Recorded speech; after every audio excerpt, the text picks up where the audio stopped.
A very good morning to one and all.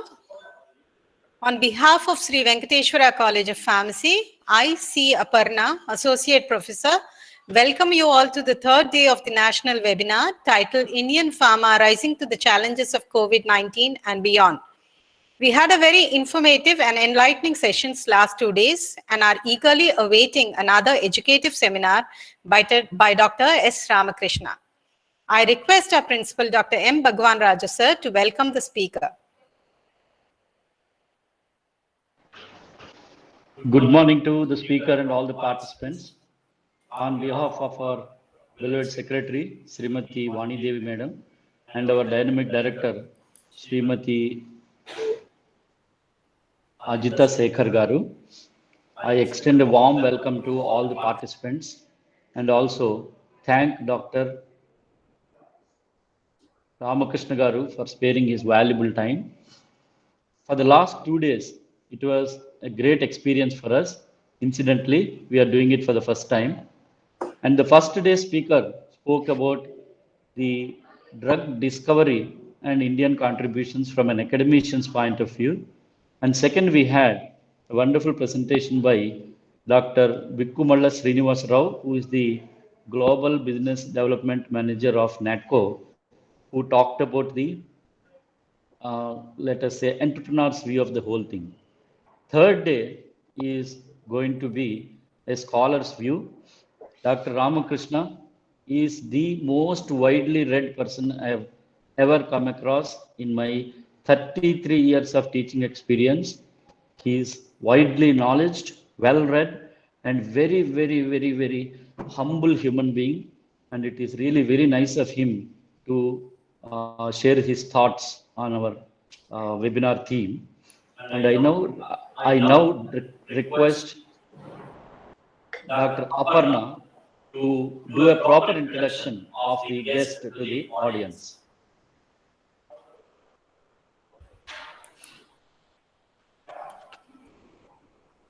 We are privileged to have Dr. Sistla Ramakrishna, Senior Principal Scientist at Indian Institute of Chemical Technology, Hyderabad, as a speaker today. Dr. Ramakrishna did his B.Pharm and M.Pharm degrees from Andhra University at Visakhapatnam. He has taken the doctoral research at Pharmacology Division, CSIR IICT, and has awarded PhD degree by Usmania University in 1999. After having 3 years each of industrial and academic experience, he joined in CSIR IICT as scientist in 2001. Dr. Sistla Ramakrishna is currently holding the position of Senior Principal Scientist and Co-Chair of Department of Applied Biology at IICT Hyderabad. His areas of interest include pharmacological interventions targeted against nephro, hepato, and cardiotoxicity in suitable rodent models to find out the various signaling pathways related to oxidative stress, apoptosis, and inflammation during organ failure, and to reposition the already marketed drugs such as cisplatin, doxorubicin, and gentamicin, whose clinical usage were hampered by some sort toxicity by addition of some adjunct drug candidate. He has been working in the area of novel drug delivery systems, particularly in the area of ligand-coupled nanostructures for various drug targeting applications, particularly to the brain. His work is mainly focused on the use of peptide and small molecules as ligands for the surface modification of nanocarriers such as polymeric, solid lipid nanoparticles, and dendrimers. Dr. Sistla Ramakrishna has conducted around 80 projects on regulatory toxicology, pharmacokinetics, and pharmacological screening, which were sponsored by various private and public stakeholders. He has published more than 170 research papers in several international journals and authored 7 book chapters on various aspects of pharmaceutical sciences, including drug delivery systems. Dr. Sistla Ramakrishna played a key role in establishing drug testing facility in Form 37 of Drugs and Cosmetics Act 1940 and Rules 1945, and in creating Animal House facility with GLP norms in CSIR IICT Hyderabad. He is Associate Fellow of AP Academy of Sciences and member of Royal Society of London, UK. He is a member of Board of Studies in Pharmacy and PharmD courses in several universities in the state of Telangana and Andhra Pradesh. I would also like to mention personally that Dr. Ramakrishna is a very simple and modest person and is always accessible and ready to help in spite of his busy schedule. I earnestly thank him for accepting our invitation in spite of his hectic schedule. I now request Dr. Ramakrishna to deliver his lecture on cytokine storm induced disorders, relevance to COVID-19 pandemic. Thank you, Dr. Aparna.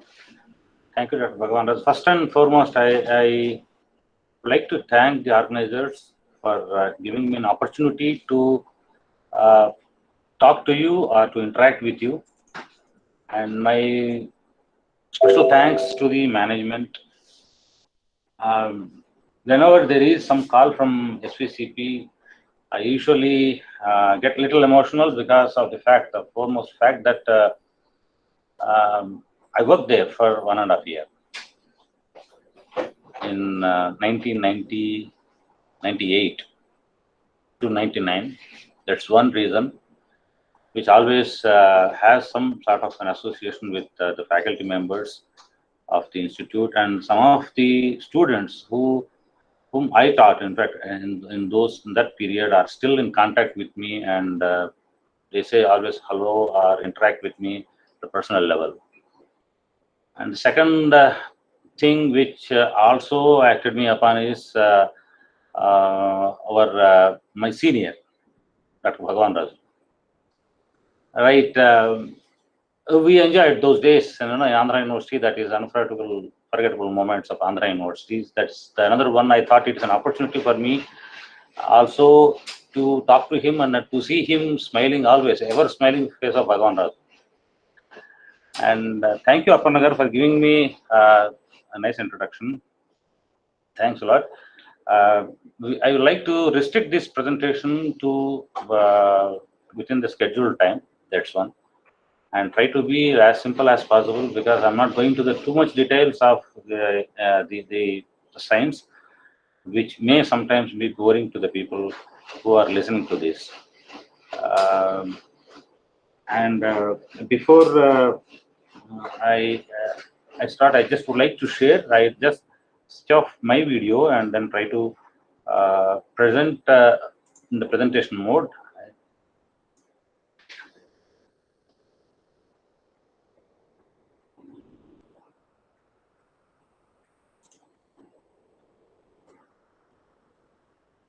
Sir, your video need not be switched off. You can just present it in the presentation mode. I think automatically the PPTs will come onto the screen, sir. Right, fine. When I'm just doing it. Yeah.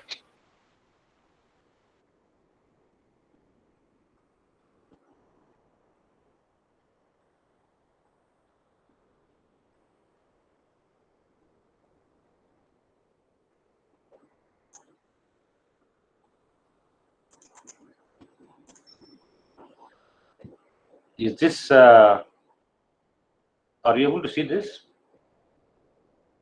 Can anyone confirm whether? Yes, sir. We can see this. All right. You have to just put it in the slideshow mode. Yes, sir. Right. It's very clear. Full screen, sir. This is in full screen.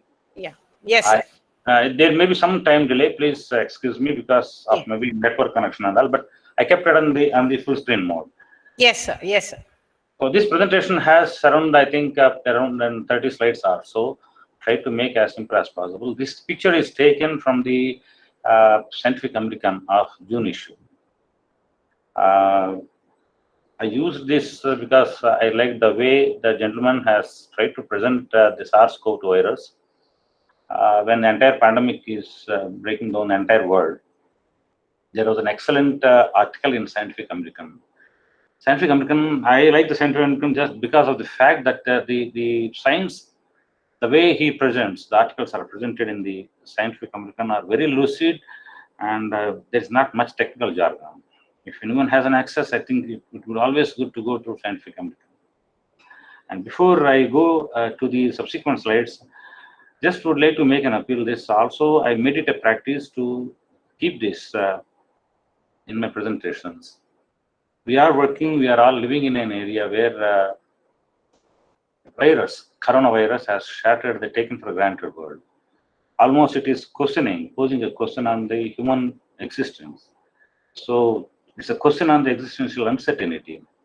We have seen the several things, good, bad, ugly things also I have seen. Personally, I have been interacting in the campus and also outside, been involved in the surveillance teams and all. We have seen the worst also. So my appeal to all you is we are not in danger, but we have to be cautious. Hope all of you who are watching, particularly the students, are taking care of themselves. Follow the guidelines of the Government of India. That's more important. From time to time, everyone has an access to internet, and please keep your knowledge about this COVID-19 abreast all the time, and then act accordingly. Stay safe always, and follow the principles and guidelines that are issued from time to time. Usually I give in all the things if I am giving a general talk, because in a general talk we steal many things from the internet and also from the review articles and all. While it may not be possible all the time to acknowledge them, wherever possible I try to give the acknowledging at the bottom of the slide, but there are some general slides, some pictures that are taken from the internet. None of them are mine. I don't know anything on that one, and accepting a few slides which I will tell at the time of presentation. We are trying to answer in this presentation. I just would like to ask a few questions. Why this pandemic is so panic? How a small virus is creating a huge health imbalance in the human health system, and what is its connection to lungs and heart, and also to the nervous system? What's happening in fact? And is there anything in relation to SARS-CoV-2 versus symptoms of COVID-19? And whether anything can be done to put it back in a balanced condition? While the whole world is working towards vaccines, drugs repurposing, therapy modalities and all, still I think we are all learning stage. But our understanding of the COVID has improved drastically compared to our understanding in the month of February, March, and April. Now, I think almost all people, there are several studies are there, and treatment modalities also, they are actually keeping themselves updated with the recent findings that they are seeing it. Doctors are also experimenting with the existing drugs because the safety is already established. So they try to titrate the patient with the doses and all, and trying to do something. And many of these experiments are successful too. That's the reason why you usually find in the pamphlets also that you can take this, you can take this. People are even writing, the layman also is writing that this is what you have to take. So let us see why this imbalance occurs. So we have not seen this virus, and probably all viruses are not seen by human beings. It is very well known. But as you know, it's a genetic material. It has no life. It's a genetic material which is actually causing a lot of trouble. And it is actually, you are seeing that it is spreading so fast, so easily from one person to another person. The problem is that with this virus is that people say that it's a droplet infection, of course, but the thing is the spread of the thing. When a person is infected with this virus, you do not know that the person is infected, because the symptoms of this infection will start only after 2 to 3 days. But the dangerous period is this 2 to 3 period, because he is a spreader at this moment. He is not knowing that he has virus in his body. And any kind of a movement closely with other persons, that other person is likely to get it. So if he is in a close proximity, then obviously he will get it. Similarly, if he touches an object of surface, the places where there are pen, pencil, whatever it is, an object that has been transferred from one person to another person, and if the other person accidentally touches his nose or mouth or eyes, there is a chance that the other person gets infected. That's the problem with this. Now, when the understanding has come about the symptoms of the COVID virus, even symptoms also change drastically. In the earlier things, it used to be a little severe, but now mild. But the types of symptoms are varying also. So this is the speciality of this SARS-CoV-2 virus, which is actually giving posing a challenge to the scientist. What it does, it affects how many organs it can affect. As you know, when say that it is a droplet infection and then goes through the entry of this thing is through nose.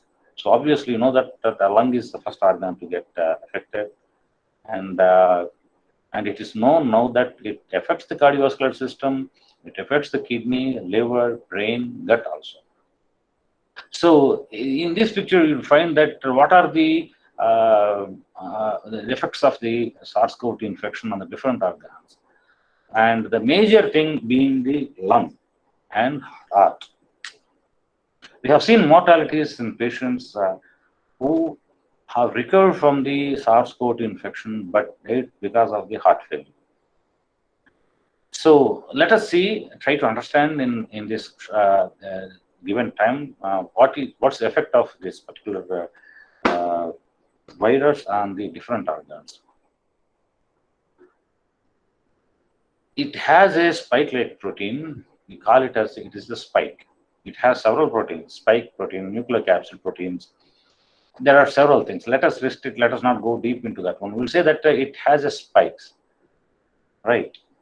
And when this using this kind of spike-like proteins on the surface, it binds to a specific receptor called angiotensin converting ACE2 like enzyme to receptor, like a lock and key mechanism which we have seen in the classical textbooks of biochemistry and microbiology.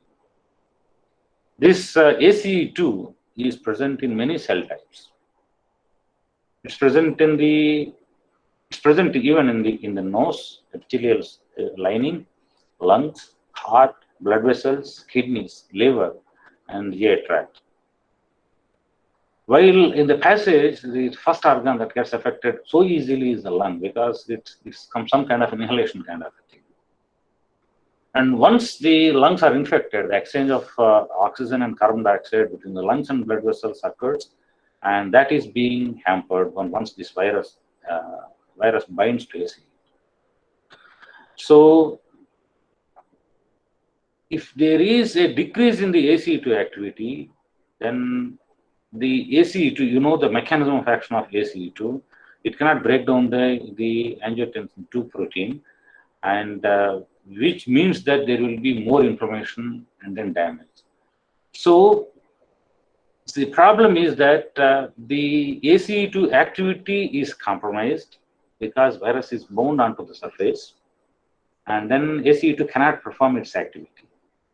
The purpose of the ACE2 is compromised and leading to inflammation and then damage. This is what is happening.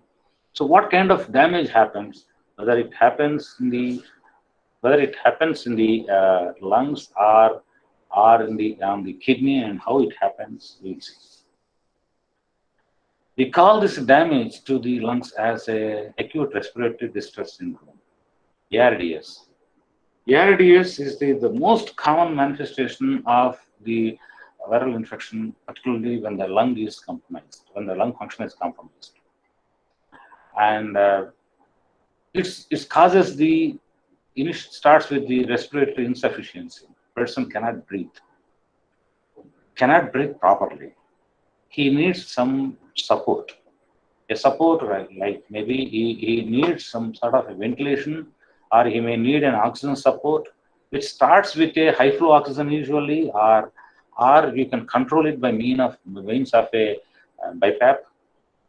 Or if it fails, then you have to go for the invasive kind of ventilation called the ventilator. In fact, you have to do intubation. So when you do the intubation, the tube actually goes to the lungs, and then the machine performs and then tries to inflate the lung. It performs the ventilation. It provides the air or the oxygen to the lungs. That was a stage when we say that the person is on ventilator. So ventilation is a step when there is a severe compromise in the lung capacity. And of course, there are other number of common pathological pulmonary features. You find that the increased permeability, that increased permeability of alveolar cells leads to accumulation of water. It's called alveolar edema. And because the epithelial cells, endothelial cells are damaged, and there will be neutrophil infiltration, which you find in any common inflammation. For example, if you prick your hand, you find with a needle, you find that it is swelling. It is because of the infiltration of the neutrophils. So, neutrophil infiltration, edema are the early stages of ARDS, and the cause of this ARDS is the sepsis. So, there will be a widespread infection in the bloodstream, and then you find severe pneumonia, and then follows all other features, right? So the disease of the SARS-CoV-2 infection. SARS-CoV-2 is a virus name, and COVID-19 is a disease. Coronavirus disease, COVID 2019, because it started somewhere in December and November 2019, it has been named as COVID-19. COVID-19 is a disease, and SARS-CoV-2 is a name of the virus. And many people are having the COVID-19 disease are developing nowadays ARDS. There are other manifestations. You find that the pancreatitis and other kinds are there, but the major things are the heart failure as well as the ARDS. So, how this happens, what actually is happening here? As I told you, it causes lung damage, and why it causes is partly known. The plausible reason is that it binds to the SARS-CoV-2, the spike protein binds to the ACE2, that's one reason. And it also is known that it produces cytokine release. It's a sudden influx of the cytokines.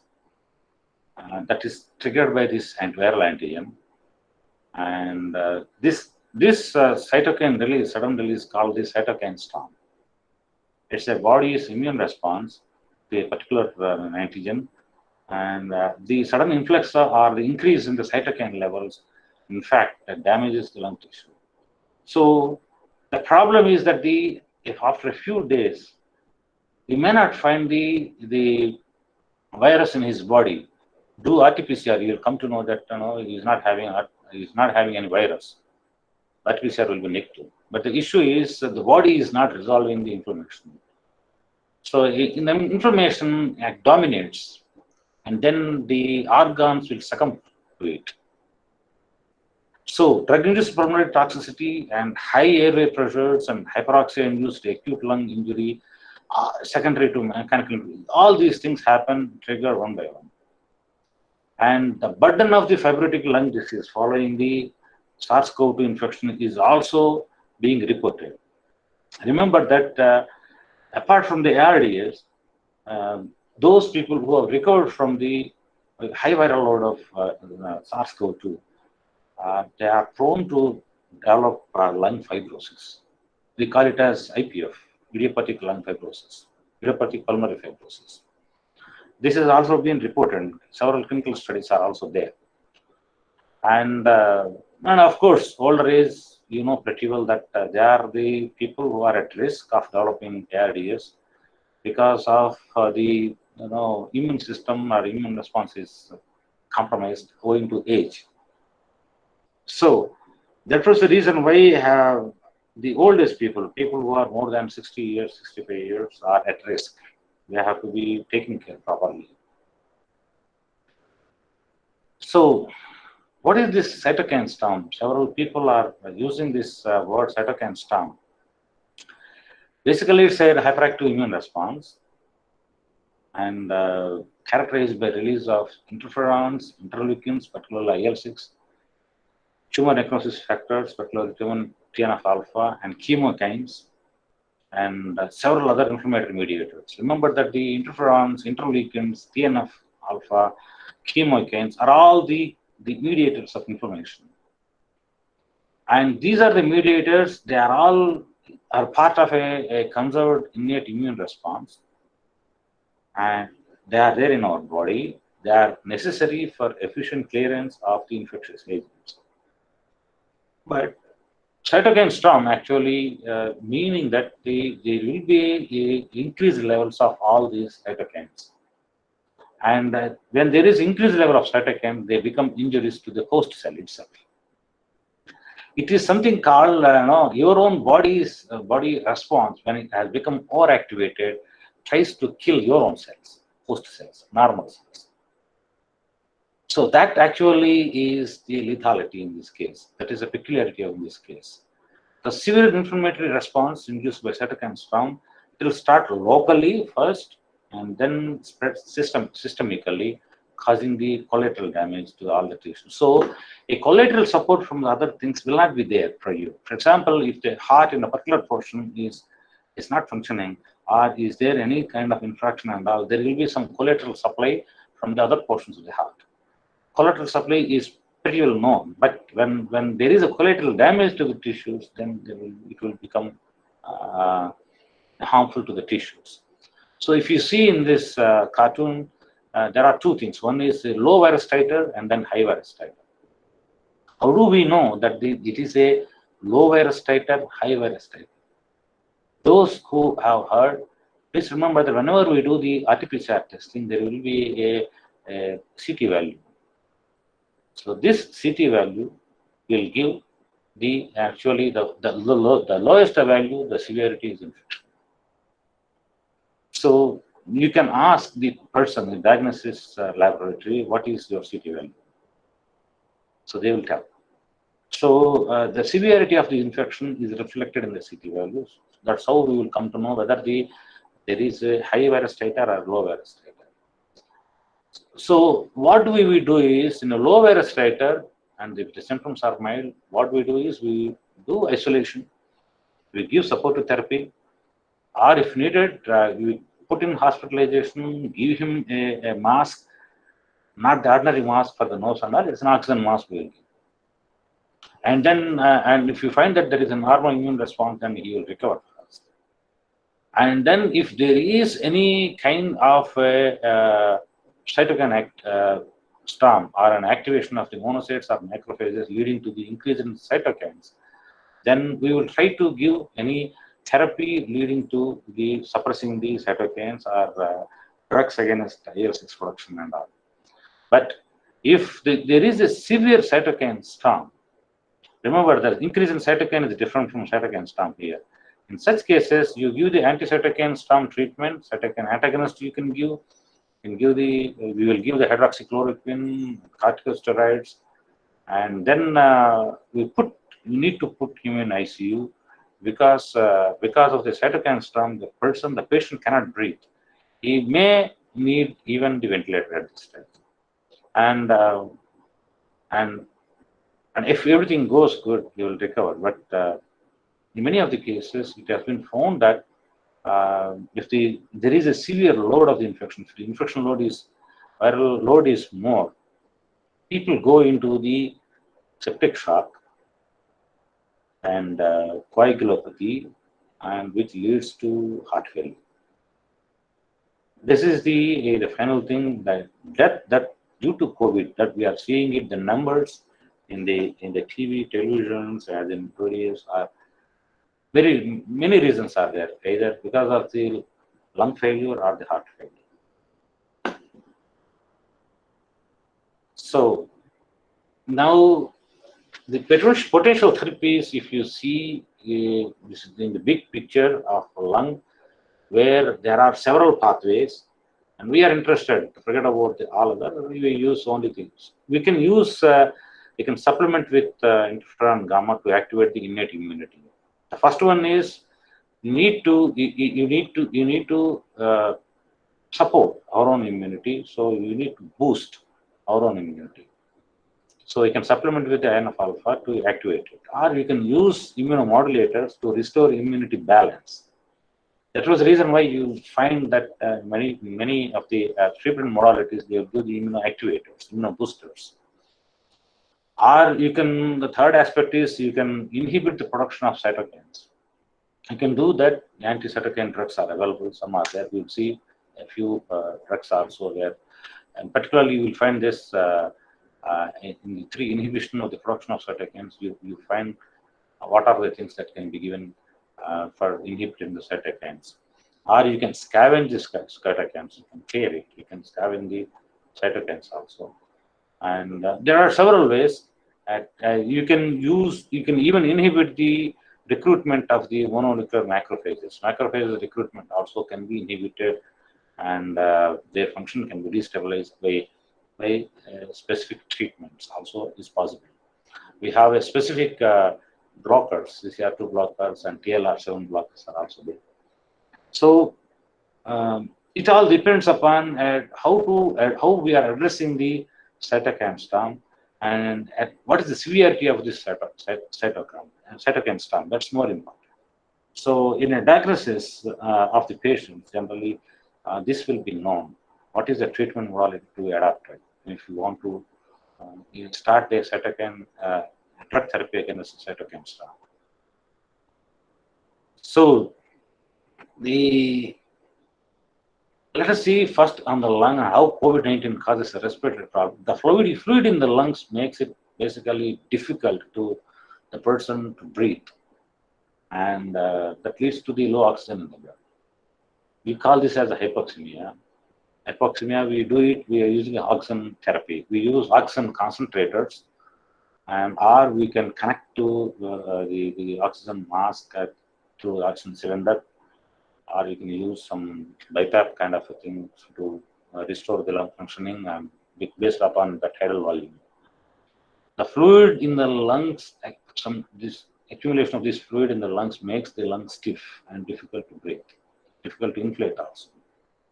So when this stiffness is there, if it increases, and the amount of work or the effort takes you to breathe, and that actually increases. So there is an oxygen demand. You call it as SOB, or symptoms of breathlessness. You call it SOB, and increased work on breathing and low oxygen levels culminating to respiratory failure.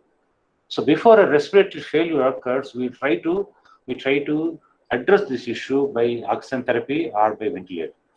So if you see a normal healthy breathing is like this, and breathing with COVID-19 is a bit difficult because you find that there is an accumulation of the fluid here, and there is a thickening here, thickening of the wall. Also wall is there.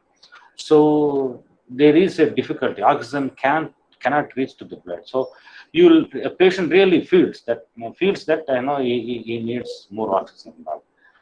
That is a patient at that time should not delay anytime. He has to get hospitalized. There's no other way, because not any person can have this oxygen mask or oxygen cylinders at home. So a person needs hospitalization and then has to be put on the ICU. Now, if you see in the present case, pathogenesis related to the heart. In this case, what happens to heart? In fact, infection of this SARS-CoV-2 virus, particularly to the endothelial cells or pericytes, in the heart tissue, cardiovascular tissue, leads to the micro and microvascular complications. We find in this microvascular cells and macrovascular cells, we find these complications. And then when this kind of complications come, in fact, what happens is the T cells are activated. And activation of T cells goes to the increase in cytokine storm, and this in turn produces a sudden onset of the inflammation of the cardiac tissue. We call it as a fulminant myocarditis. Fulminant means sudden onset. So a hyperimmune activation. So T cell and macrophage activations are the two culprits. The activation of these two leads to cardiacitis, and then leads to the inflammation of the cardiac tissue, and then this will be associated with a damage in the myocardial tissues. So when this damage happens, usually the levels of lactate dehydrogenase and CKMB levels, creatinine kinase, myofibril fraction levels, they will increase. Troponin 9. These three are the indications for a myocardial infarction. We call it as a heart attack. And there is a blood supply, less blood supply, we get a heart attack. That is because a plaque, the instability of the plaque here, and when it detaches, and then it actually blocks this vessel. When this plaque is adhered to the inner lining, there is a effort. When you put an effort, when you climb stairs and all, then you get a pain in the heart. But that is called the stable angina, because you are stable, you are able to walk, you are awake and walking. But if you are lying down on the bed or in the sleep, if you are getting a chest pain, that is because the plaque has got detached. There is an instability of plaque and it actually obstructs. This is unstable angina. So if neglected, that leads to the damage, because its own supply is blocked, and that leads to the damage of the tissue, and all these enzymes will leak into the blood. That was the reason why when a person gets the myocardial infarction, we usually immediately go for the determination of troponinite, CK, and CKMB, not CK. Creatine kinase you will find in the muscle also. But we want a myofibril fraction in the cardiac tissue. So specifically, you can, that particular fraction only you can determine. There are methods available. So we have to measure CKMB, and then lactate dehydrogenase. Of course, this is also found in the muscle also. But specific to cardiac tissue, you need to do these three, and that will tell that whether there's infraction happened or not. And if prolonged, if neglected or prolonged, and that leads to dysfunction of the heart, myocardial dysfunction and damage, leading to arrhythmia and leading to heart failure. So these two are the main things. One is for the lungs, and the other one is to the heart. These two are the major organs that are affected because of this cytokine storm.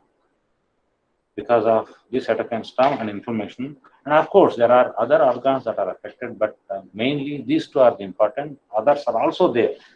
In fact, we have seen in certain cases, people who have recovered from the COVID-19 with a moderate viral load, they have got the problem of foot drop. They will not be able to lift their foot. It's a neurological problem. That is because of COVID-19 only. That is because of the COVID-19 disease or SARS-CoV infection. So while that we have seen in a few cases, I have seen some of them in my campus only. In our campus only we have seen.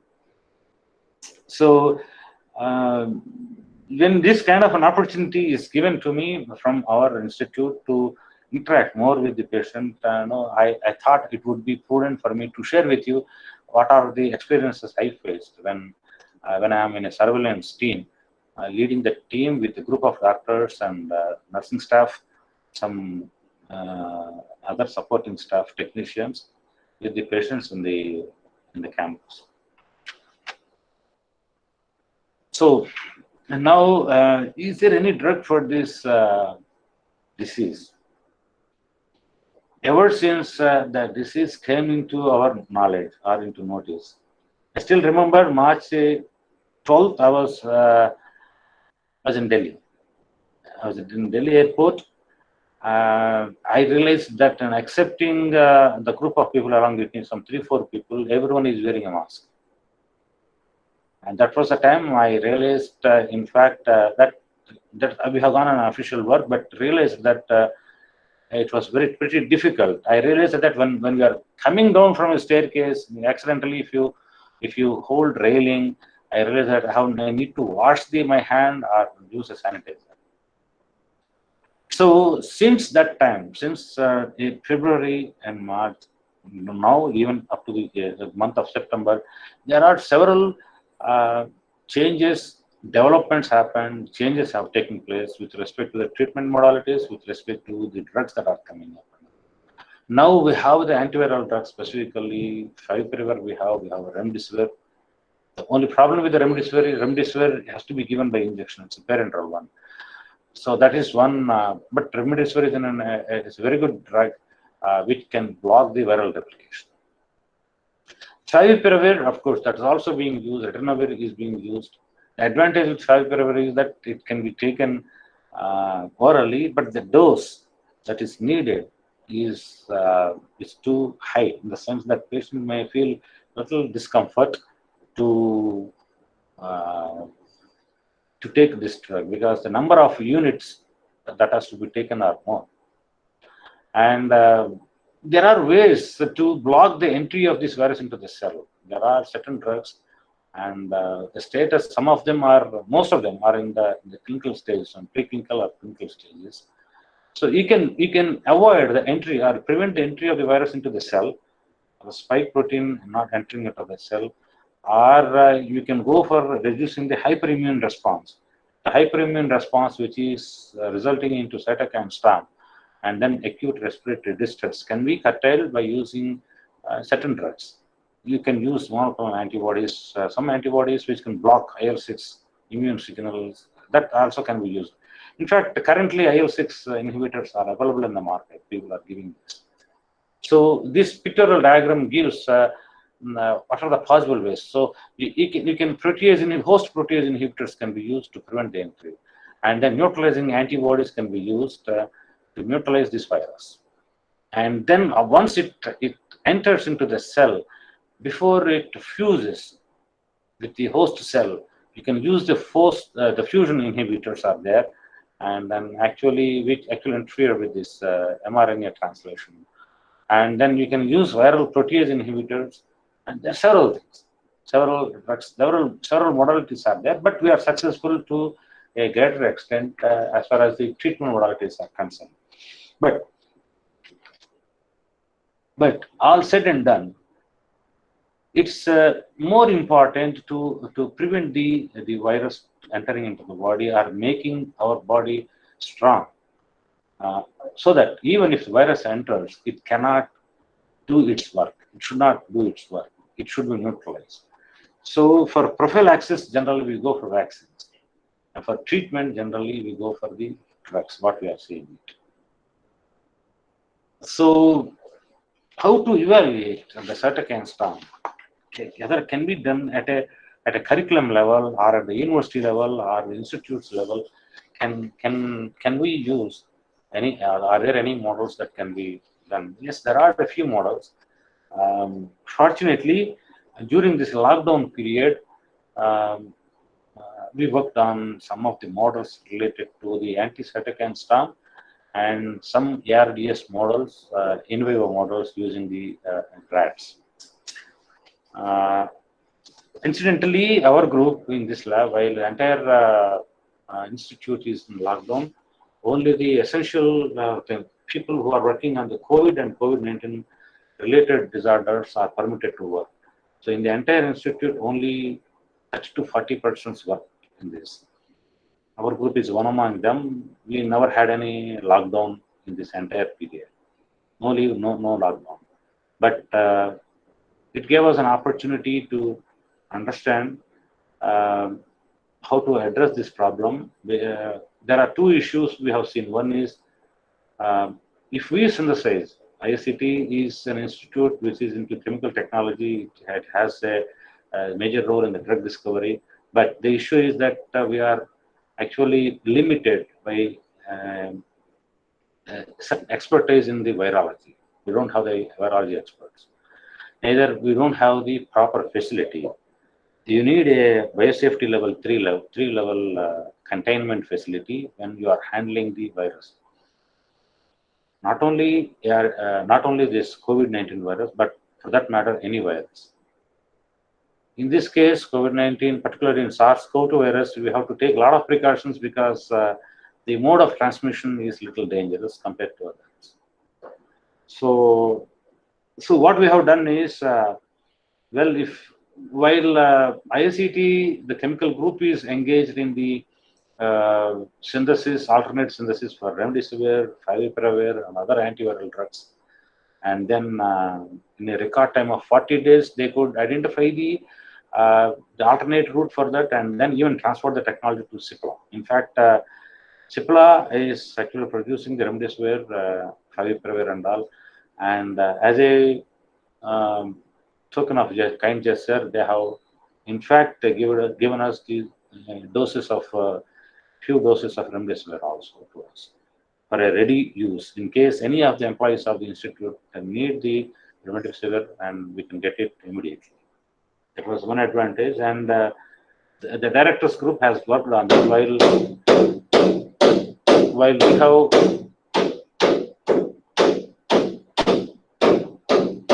we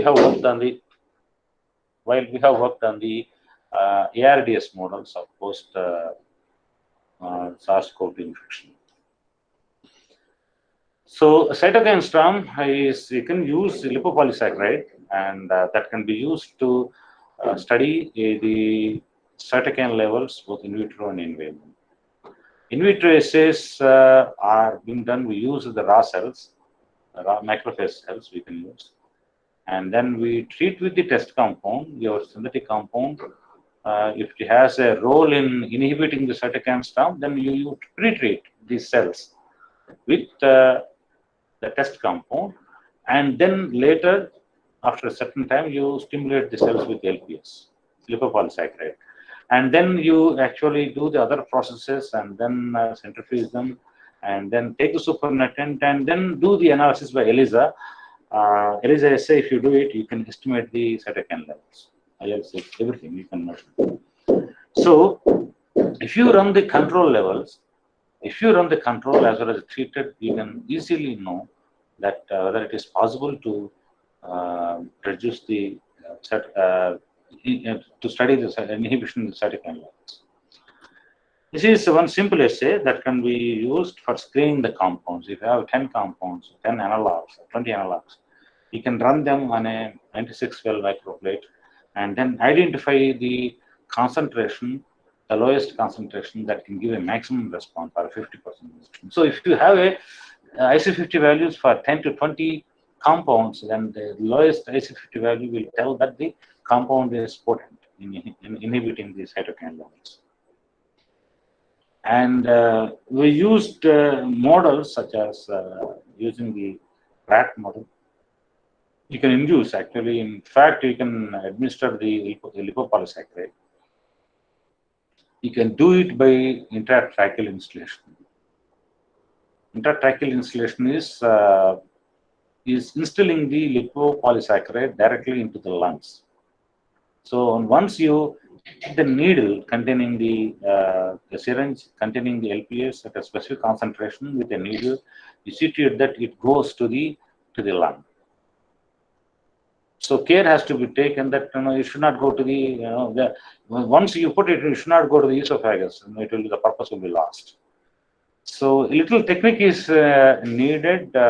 Particularly, you need a microsphere kind of a thing where you can spray it onto the lungs, and then you start treating the test compound in a specific period. Determining that depends upon the compound characteristics. So usually, in this model, we can terminate the study on the very 4th day and do the hematology. You can terminate it, and then take the blood sample before sacrificing the animals. Take the blood sample, do the neutrophil count. You can use a blood cell counter, and then some of the animals you actually collect the bronchoalveolar lavage fluid, BALF. We call it as BALF. For doing that, in fact, you have to sacrifice, but before sacrificing, you have to cannulate the lungs and then flush with the saline, and then twice the volume of the saline has to be drawn so that the entire lung fluid comes into your syringe. That's called the BALF. And then you can still do the cell counter and then analyze it for various parameters. And you can analyze it by using ELISA. You can estimate the IL-6 levels, chemokine 2 levels, so IFN gamma levels, IL-10. Those things are estimated both in the BALF as well as in the tissues. And while the expression levels, gene expression levels, are generally done by quantitative RT-PCR for all these cytokines as well as the chemokines, which are all the inflammatory mediators. So this chemokine 1 is the surrogate marker for IL-6. IL-6, IL-8 is as such is not found in rat. So it's a surrogate marker. If you measure this, you are measuring alternately. There is no such thing called IL-8 in rat. Whereas IL-6 is there, you can measure it. All these markers are specific to the animal. We are not doing the estimation of human IL-6. There should not be any cross-reactivity when you are doing this. And then remaining animals, will sacrifice them and then take the lung is our interest. Do the histopathology, see whether infiltration of inflammatory cells, that is the first step, which means that there is an inflammation. Find out whether there is interstitial edema and alveolar thickening of the septum and pulmonary congestion. These are the four things, very simple things.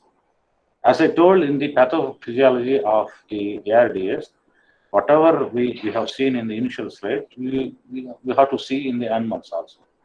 Inflammatory infiltration, one, the edema, and then thickening. So what we do is we take the lung tissue, we chop it, we put it in the wax, and then make a block, cut them into 4 to 5 micron sectioning, and then stain it with hematoxylin eosin. So this will clearly tell about these four aspects, and then you have to actually make a judgment now. So when you take a group of animals, one is without any ARDS, one is only ARDS. This is control model, and then there is no standard drug, as I told you. Our drug is the only thing. That's so. If your drug is working well, you are the. This is the drug. So you can use your test compound at different doses and see whether there is any dose dependency of your test compound. If you see surely a sham control means it's not been injected with LPS at all. But you find that when the LPS is given, the lung appears like this. The size of the lung increased, weight increases, you find congestion, you find edema in this,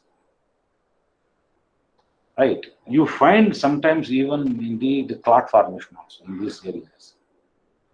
So as you all know that in the pathology, in the human settings, we use generally D-dimer values in the COVID patients. This D-dimer will give at what risk the patient is, whether there is any risk of clotting that can happen. So if D-dimer values are more than a certain limit, generally we start with the low molecular weight heparin or any other anticoagulant therapy. So when we are establishing the model, we ensure that the ARDS is happening and that manifestation of the lung damage, whether what we explained in the pathophysiology, whether we are able to see in this or not, we could see this. So this, of course, is only to show you that the treatments are generally given like this. And this is the red color is the LPS control. Blue color is always a sham control, which is an untreated one, which is given only saline. This is the LPS, and this is LPS plus the test compound. So there is a dose dependency in almost all the parameters.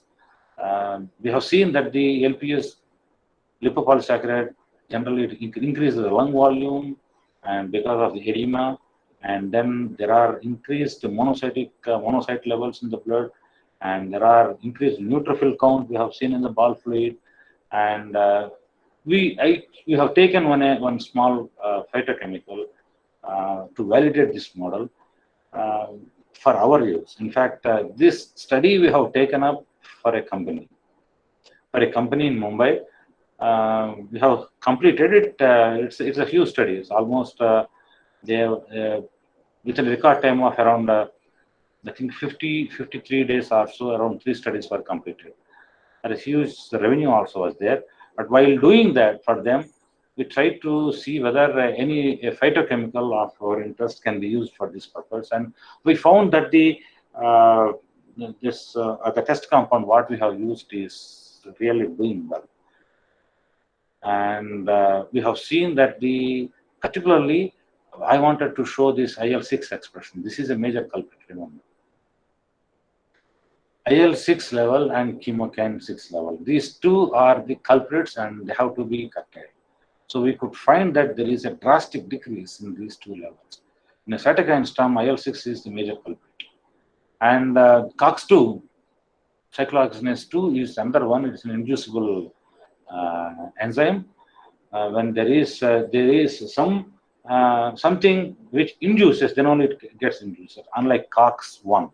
COX-1 is inherently there in our body, right? Whereas COX-2 is an inducible enzyme. When there is a threat or inflammogen is there, when there is any substance causing inflammation, then COX-2 levels will increase. So virus or a viral particle is an inflammogen here. So we find that the COX-2 levels are increased and COX-2 levels have come down. So this clearly shows that the models that have been employed are really working well, and these were found to address the issue of the ARDS, which is commonly seen in the COVID. And BALF, as I told you, is a bronchoalveolar lavage fluid. In that also, you find that the IL-6 is gradually has come down, and then IF and gamma levels. So, if you are able to support with the at the serological level, at the serum level, the markers, and in the bronchoalveolar lavage fluid, and in the histopathology, then you are done. You are showing a proof of concept of validating the model.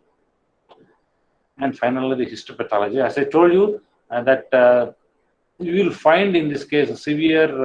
This is a kind of inflammation, bronchial inflammation, and you will find the infiltration of the inflammatory cells, whereas you don't find this here. So histopathology support is essential in this kind of preclinical studies when we are trying to address, when we are trying to develop a model for a specific disease. So we are nearly coming to the final stage of the presentation. Let me quickly go through a cursory, what is the current focus? There are three areas. One is the diagnostics, treatments, and vaccines. And you all know that, remember, there are only three ways. One is the RT-PCR test for the diagnosis. Another one is rapid antigen test.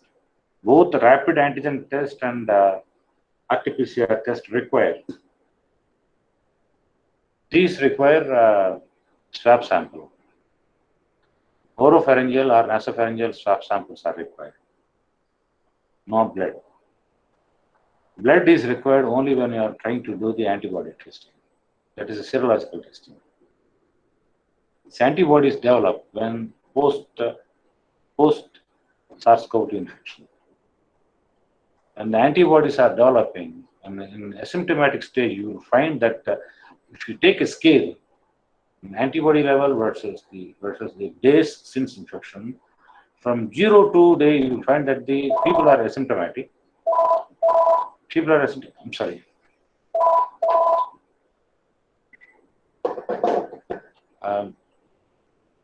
Onset of symptoms. So you find that the up to 3 to 4 days or up to 5 days, people are asymptomatic, and onset of symptoms starts from the 5th day onwards. So 0 to 7 days is the correct stage, the window period where you need to get the RT-PCR test done. And you will find that the IgM levels, immunoglobulin M levels, they become detectable, and then they start actually increasing. And when the patient begins to recover, you will find that the IgM levels will be in peak. At the same time, you will find that slowly the IgG actually starts also. This IgM disappears within 14 days, whereas the IgM may be longer in time. IgG remains in our body for a longer period of time, and in fact, this is the one that produces the long-term immunity. So, serological testing and antibody testing is done only for when in the post-COVID situation. It's not a diagnostic test. There are only two diagnostic tests. One is rapid antigen, other one is the RT-PCR. And in a rapid antigen, a positive is a positive test, whereas a negative is not negative. Whereas in RT-PCR, positive is positive and negative is negative. The confidence of saying it positive or negative is 70%. There is always an doubtful reason of 25. So that's the reason why in all the reports you will find the disclaimer there. Some sort of a cautioning will be there for a clinical correlation. So we use the treatment in the treatment options. We use in the treatment options, and plasma therapy is one. In fact, plasmapheresis is another one, and then mesenchymal stem therapy. So, in a convalescent plasma therapy, we usually get the plasma from the patients who recovered from the COVID-19, because we know that the COVID-19 patients who got recovered, they contain specific antibodies that can effectively neutralize or effectively treat SARS-CoV-2 infection. And usually, people with a high titer, viral titer levels, will get the more antibody titer levels, and then their plasma will be useful generally. But convalescent plasma sometimes may aggravate lung injury in patients with multiple organ failure, and one should be a little careful on it. And once you infuse the plasma, you will find that the high levels of IgG are there, and that neutralizes the virus. So it is IgG that is more important for us. The first immunoglobulin that comes is the IgM. It will not last much time, but IgG lasts for a longer period of time. Now, there is a question that how many days it will be staying in our body. People say that is 3 months or 4 months, but still, I think there is no conclusive evidence on that one. As of now, they have fixed on the 3 months and all, but we are conducting one serological study on around 1,000 patients in our institute. We have completed for 1,000 patients, and we will be taking their samples again in the month of November or so to see whether the titer levels are intact or whether they are decreasing or increasing. Plasmapheresis is a altogether different term. In fact, plasmapheresis means that using only a blood component separator to separate the plasma from the patient's whole blood. So the plasma which contains the pathogenic substances is discarded generally, and then other blood components are returned to the patient. This is called the plasmapheresis. And of course, HCQ, hydroxychloroquine and chloroquine are there, which in fact they are used basically for SLE, systemic lupus erythematosus, and RA, but they found it useful in the treatment of COVID-19. They were found to have basically they are the inhibitors of the heme polymerase, and also they are found to possess the additional antiviral activity because they alkalize the phagolysosome. Right, that's one important aspect of it. And of course, as I told, remdesivir and favipiravir and other antiviral drugs are being used, and there is currently, I think, many antiviral drugs we are trying to do the repurposing. Drug repurposing is the best way to address this problem because the toxicity aspect of this drug is already known. It is in the database, it is in the public domain, it is in the records. So you don't have to do the preclinical toxicity study, which actually consumes more amount of time, 3 to 4 years. You can go directly to the clinical trial from phase 2. Phase 1 also is not necessary. Only dose titration is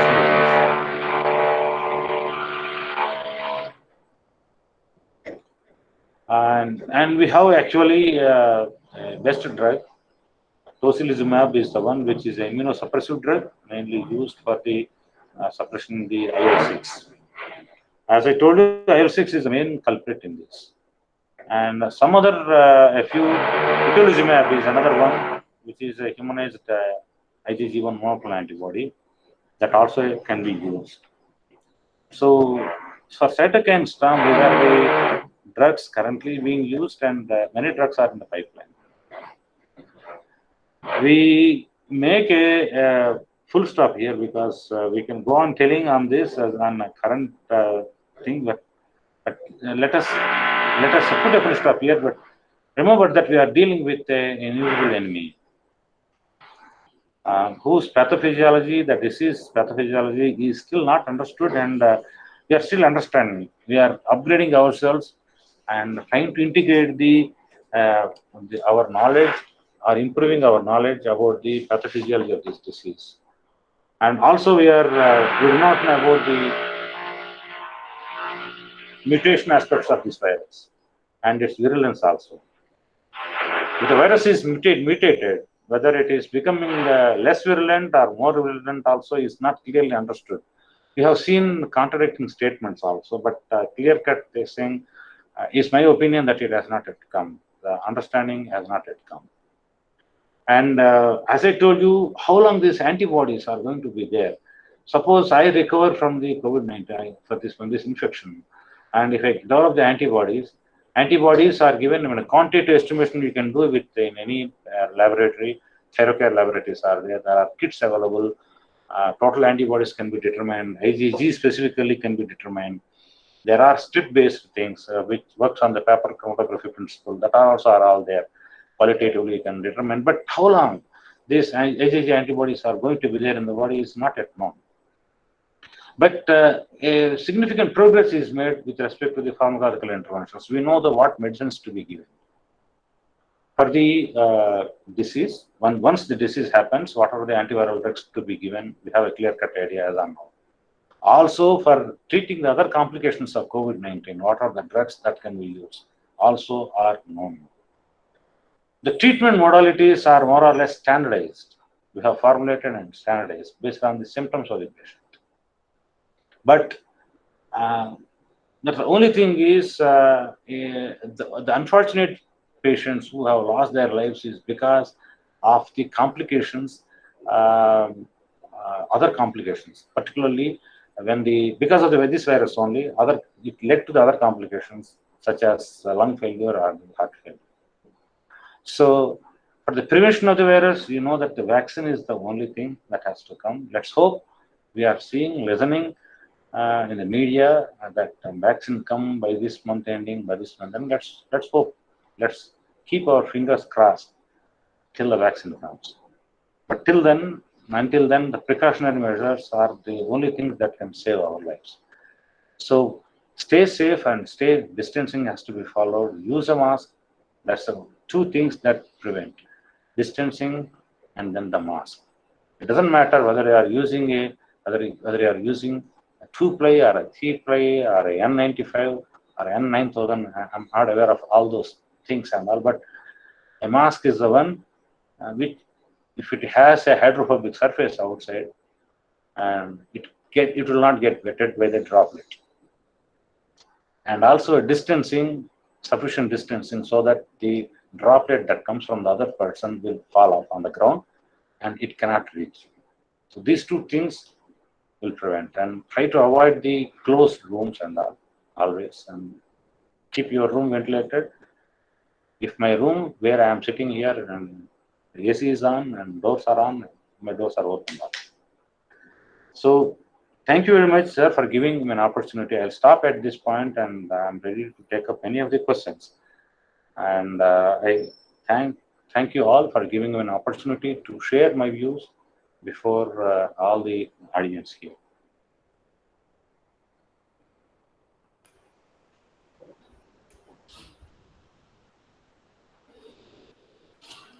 Thank you, sir. Thank you very much. This was a very informative seminar, sir. The pharmacology, the pathology, preclinical trials, diagnosis, and treatment all were presented in a very simple, crystal clear, pictorial manner, sir. Thank you for sharing your views, your personal experiences, educating the students, educating the faculty and all, sir. All the audience loved your presentation, sir. We have some questions. Sir, Dr. Prasuna, she's mentioned that it was a very crystal clear presentation. She also has a question for you. Yeah. So why there is no long-term protection of late, more reinfection cases are being reported, sir? Yeah, it's true. There is the cases of reinfection are one has to be very much careful when say that it's a reinfection. There are other arguments that it's a dead tissue or the thing which actually is giving. Remember, the diagnosis is by RT-PCR.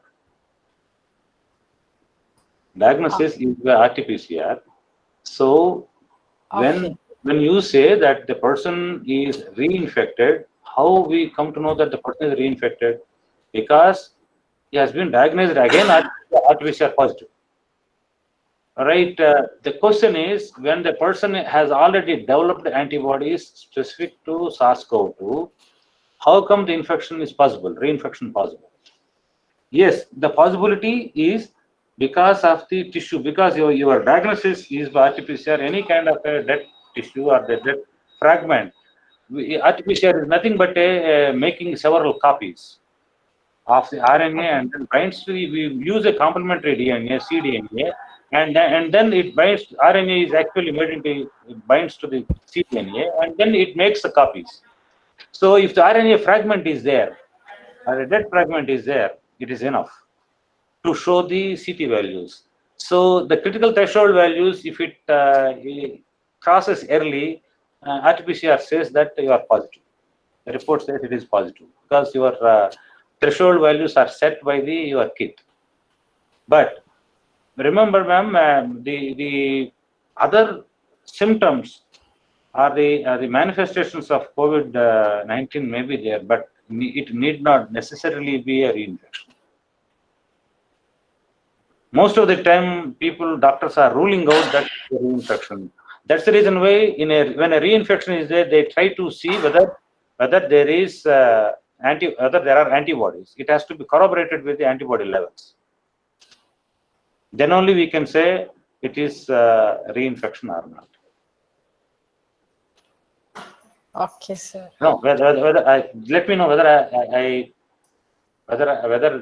answered the question or not.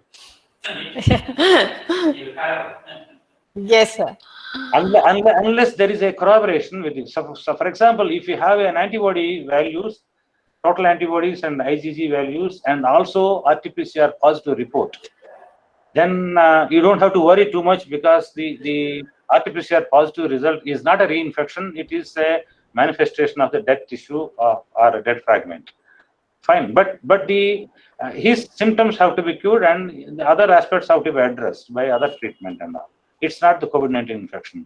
But if there are no antibodies and if there is RT-PCR report positive, probably it is a reinfection. Unless you have done second time RT-PCR where negative report has come. Okay. Understood, ma'am. Once you get the COVID the infection, we usually get the RT-PCR test. After treatment, generally people do not advise to go for a repeat RT-PCR to rule out that the disease has gone. But some people will advise. So people will stay isolated. After isolation period, they get their RT-PCR done. If they found negative, then they are free from the disease. So after second PCR, if third RT-PCR is also positive, then you have to corroborate with the antibody levels. You have to diagnose and make a diagnosis based on the antibody levels. Sir, I think there are many questions. Our principal sir also has another question, sir. Yeah. It is a request, sir. He is asked you to please comment on non-symptomatic carriers. They are the dangerous people. That's only my comment. Sir, people who are asymptomatic, the problem with this specialty of this virus is people are asymptomatic, they don't find any symptoms. It was surprising for us when we have done the serological study. We have found that many people are positive to antibodies. A person who is positive to antibody means that the infection has come and gone. And this gentleman, when we asked him, did you find anything? He didn't say, sir, I didn't find anything. Some people said that, sir, I got body pains on one day. They tried to recollect. Sir, 15 days back, I got a body pain. I was sneezing on that day for several times. I have taken cetirizine on that day. Some body pains were there, and these are the things that fine. It's even mild symptoms only. But there are many people who didn't say anything. They said nothing. We didn't have anything. Okay. So the symptoms are dependent upon the viral load. Less viral load, less symptoms. But a person with less viral load is also a carrier. He's a dangerous person, no doubt.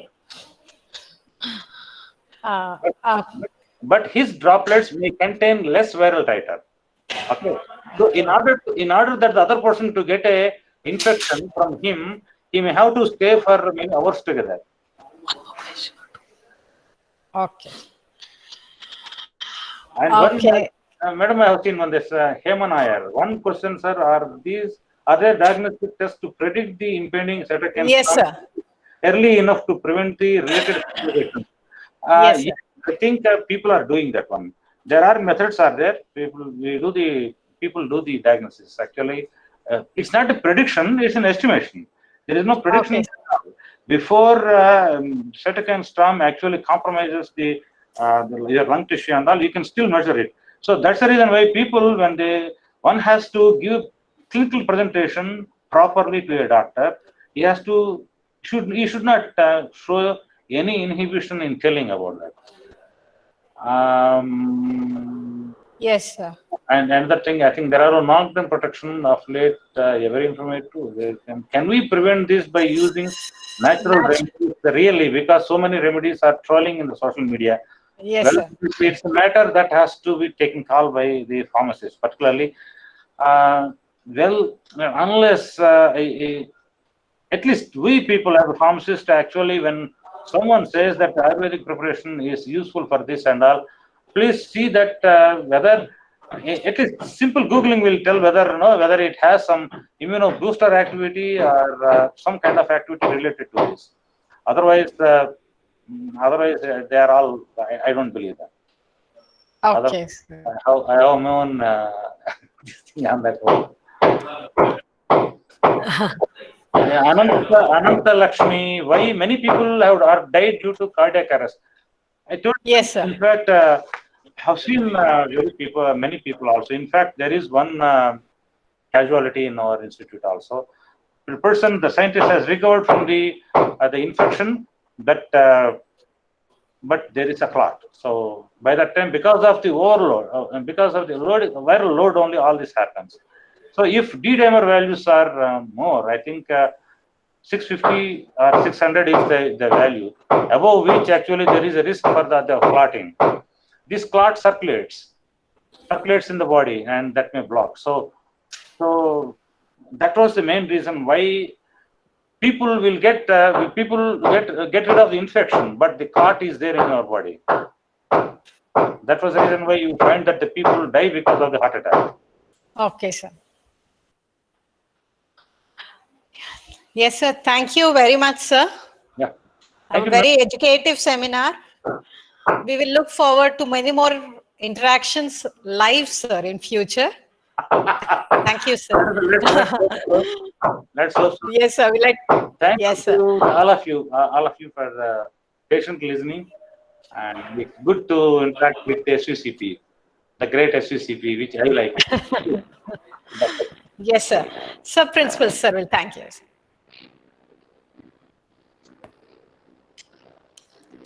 Dr. Ramakrishna introduced you as and now let us look at a scholar's point of view. And you have done more than justice to the statement I made. It was a scholarly presentation, lucid, and probably the most useful seminar I ever heard in my life. So contemporary. And don't be surprised if you all start pestering me with one doubts that one in the day. Sir, your voice is not breaking. It is actually echo is coming. Why? Can you hear me, sir? No. Can you hear me? No. I can hear, but your voice is not Bhagwan Raju's voice. Can you hear me now? No. Some other coming.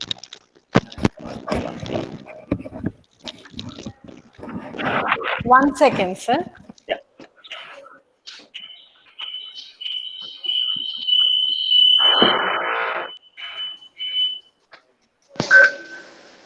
Can you hear me now, sir?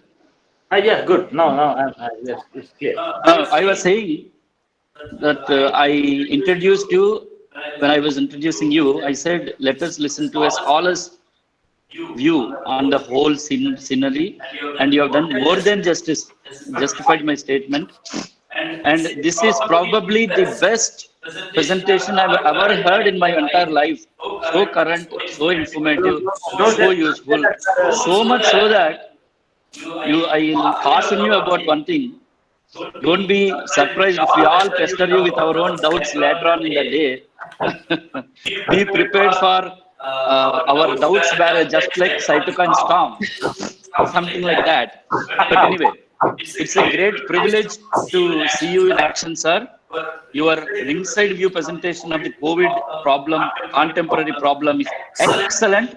And I have decided today that if I ever conduct another webinar on any topic, you will be the first person I'll come to, and I hope you will continue to indulge this institution and also share your knowledge, sir. Thank you very much. God bless you. Thank you, sir. Thank you very much. Right, sir.